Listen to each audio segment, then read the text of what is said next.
The night manager एक British television series है जो कि अब इंडिया में भी बन चुकी है और डिज्नी प्लस हॉटस्टार पर रिलीज हो चुकी है। तो इस सीरीज को देखने से पहले मैंने इसके बारे में कुछ ज्यादा सोचा नहीं था, मतलब कुछ ज्यादा एक्सपेक्टेशन थी नहीं इस सीरीज से। मैंने बस यही सोचा था कि 4 एपिसोड की सीरीज है, जल्दी से खत्म हो जाएगी, छोटी सी सीरीज है। और द नाइट मैनेजर जब इंडिया में अब बन चुकी है तो मैंने जो इसका इंग्लिश वाला वर्जन है वो देखा नहीं, तो मुझे पता नहीं कि पूरी तरीके से कॉपी की है या नहीं है। बाकी अगर आपने इसका इंग्लिश वाला वर्जन देखा है तो मुझे कमेंट में बताना कि सीरीज कॉपी है या नहीं है। बात करते हैं सीरीज के मेन कैरेक्टर्स के बारे में। तो सीरीज के जो मेन कैरेक्टर है वो है आदित्य रॉय कपूर और साथ ही में अनिल कपूर। आदित्य रॉय कपूर इस सीरीज के हीरो है, तो अनिल कपूर जो है वो इस सीरीज के विलन है। आदित्य का जो कैरेक्टर है वो पहले इंडियन नेवी में था, लेकिन उसके बाद उसने नाइट मैनेजर की जॉब ज्वाइन कर ली। तो अब बात करते हैं विलन के बारे में। तो पिक्चर के विलन जो है वो अनिल कपूर है और अनिल कपूर का पिक्चर में नाम होता है शैलेंद्र रुंगता। दुनिया के सामने जो इनकी इमेज है वो एक व्हाइट कॉलर बिजनेसमैन की है, लेकिन ये जो बिजनेसमैन है थोड़ा अलग है। ये लोगों की जानों से खेलता है। इसका जो मेन बिजनेस है वो हथियारों का है, हथियार सप्लाई करने का काम है,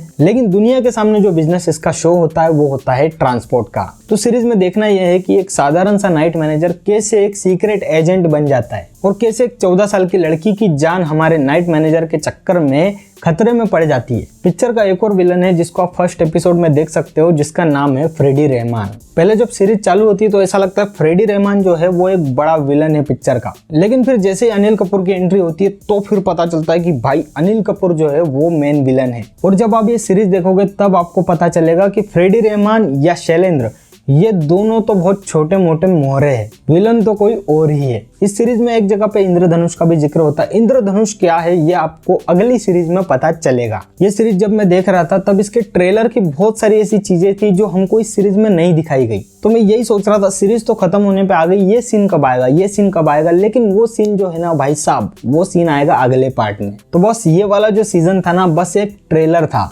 पिक्चर तो अभी अगले सीजन में आने वाली है, क्योंकि अगले सीजन में मेन वाला जो विलन है वो आने वाला है। और सीरीज में आदित्य रॉय कपूर का भी बदला सा रूप हमको देखने को मिलेगा। वो अब अगले सीजन में ही पता चलेगा कि अब भाई साहब ये करता क्या है, क्योंकि देखना ये होगा अभी कि हमारा जो नाइट मैनेजर है क्या सच में इंडिया के लिए काम कर रहा है या शैलेंद्र के लिए काम कर रहा है। क्योंकि उसका जो लास्ट में जो बदला हुआ रूप दिखाया गया है उससे ऐसा लगता है कि बॉस कहानी बहुत खतरनाक होने वाली है। तो सारी कहानी हमें तब पता चलेगी जब इसका अगला सीजन आएगा, और अगला सीजन जो आने वाला है वो आएगा जून 2023 में। तो अब बात कर लेते हैं नाइट मैनेजर सीजन फर्स्ट के बारे में। तो सीजन फर्स्ट जितना मैंने सोचा था उससे ज्यादा अच्छा निकला, मतलब मेरी कुछ भी एक्सपेक्टेशन नहीं थी इस सीरीज से लेकर, लेकिन जब मैं सीरीज देखने बैठा तो इंटरेस्ट जागने लगा देखने में। सीरीज बिल्कुल भी प्रिडिक्टेबल नहीं है, आपको एंगेज करके रखती है और ट्विस्ट एंड टर्न्स आते रहते हैं। और सीरीज के पहले एपिसोड का जो ट्विस्ट था वो खतरनाक था एकदम, वो 14 साल की लड़की वाला ट्विस्ट। मैं आपको स्पॉइलर तो देना नहीं चाहता, लेकिन आप देखोगे तो आप खुद समझ जाओगे। ओवरऑल बात करें तो सीरीज देखने लायक थी, सीरीज मतलब अच्छी थी, और जिस तरीके से इसका स्क्रीन प्ले लिखा गया था वो भी बहुत ज्यादा अच्छा है। मतलब कहानी फ्लैशबैक और प्रेजेंट में चलती रहती है। तो मुझे तो ये सीरीज अच्छी लगी, मैं इसका सेकंड पार्ट भी देखना चाहूंगा। और अगर आपने ये सीरीज नहीं देखी है तो जल्दी से जाके देख लीजिए, डिज्नी प्लस हॉटस्टार पर ये सीरीज अवेलेबल है। बाकी इस वीडियो में बस इतना ही। अगर आपको वीडियो अच्छा लगा हो तो लाइक कीजिए, चैनल को सब्सक्राइब कीजिए। मैं मिलता हूँ आपसे अगले वीडियो में।